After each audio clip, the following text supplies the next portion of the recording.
many people do you know who wouldn't be interested if you told them that they had a spare 13,000 quid hanging around that they'd forgotten about? How many people do you know who have dropped 13,000 quid down the back of the sofa and not gone looking for it? According to the ABI, the Association of British Insurers, 1.6 million people in this country have done just that. So what are we talking about here? Well, recently published data from the ABI tells us that there is £20 billion of lost pension money held between 1.6 million pension policyholders across the UK. £20 billion. That's bonkers.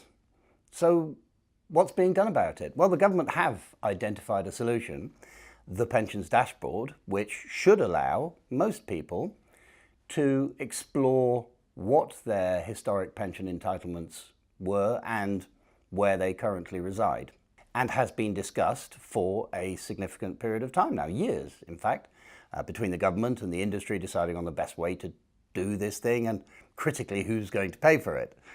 So what's holding it up? Lack of political prominence, actually, and that hopefully has now been dealt with, and a lack of agreement between the pension providers as to who should be compelled to participate in this scheme. My question is, do we have to do this all in one go? 20 billion of lost pension assets feels like an emergency to me. The impact on the economy alone is significant.